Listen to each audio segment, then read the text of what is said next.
So I'm going to take a break from making paper models for a while.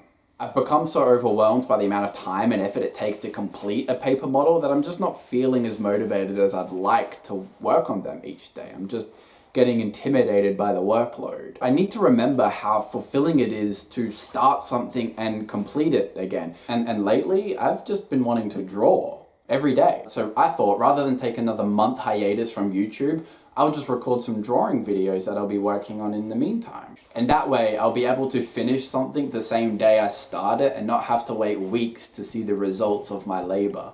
Alright, that's enough about me. Let's do shit. Starting off here, you can see that I've already done the rough outline of the drawing, and when I get an idea for how I want to draw something, for how I think the image should look, I'll just go through and sketch the outline for the pose they should be in, and then maybe leave some notes and draw some other boxes for other images I want on the final drawing, and then I'll come back to it later and finish it off.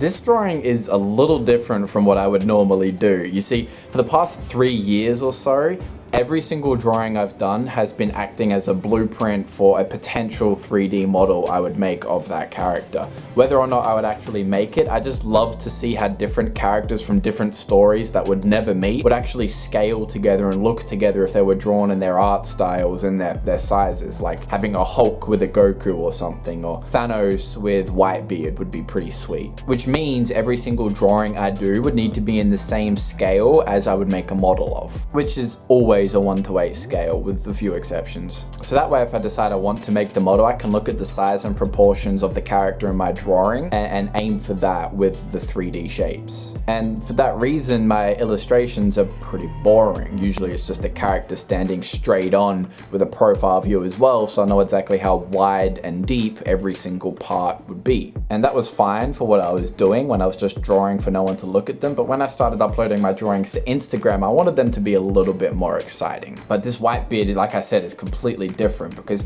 I saw this sweet statue of him and I was just so amazed by how this looks, I just had to draw it.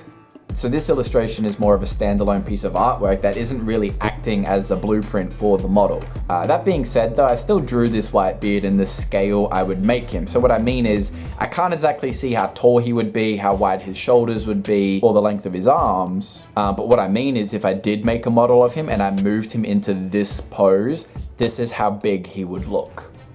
With the line work here, I started to build up the lines in certain areas to add a little more dexterity or depth, just adding more to the shapes to allow the finer lines to stand out by contrast and just having a little bit of depth and three-dimensionality to the line work alone. Like when you watch the fancy pro artists draw, they do all these varying thicknesses of lines to sort of outline the drawing and just make it stand out a little more. But I find all the extra work is completely lost once you add the color, making the extra hour or so you spent pointless. I drew this Chibi Kaido piece a while ago, and I put a lot of effort and thought into building up certain lines to create that separation, between different parts of the character, which looks especially good around his horns, face, and hair. But and I was really impressed with it at the time. Like, look, you can even see in the caption I said, this is like my favorite illustration to date. Unfortunately, I had the wit to take a photo of it when it was just black and white before I added the color, because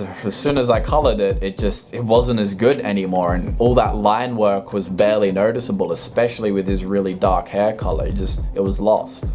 Also, do follow my Instagram if you want to see more drawings like this, link in the description down below. But Whitebeard though is looking damn fine so far. Like this is certainly my favorite drawing to date, and I have been saying that a lot lately, which is really good feeling when you feel like every next piece you're doing is better than the last. Now this right here is why I wanted to draw Whitebeard in the first place. I always thought his design was a bit plain. Like, his head shape was really interesting, but the rest of him, especially his color scheme, was just kind of messy and boring. Like, there was sort of a lot going on, but none of it was really that memorable. Like, I thought there was too many primary colors, mainly the yellow, but I would have preferred like a lot more white and purple for him. I think that would have been cool. But when I saw this statue of him and I saw all the detail they gave his coat with the golden outline and just how bright and vibrant they made the red, I noticed I loved it all of a sudden. The very vibrant red with the gold around the collar just gives this really regal look to him. You can see his presence being expressed through his color scheme alone. And then when you're throwing the red violet on his shoulder pad things, it just, it looks so good. The old geezer just looks so damn good right now.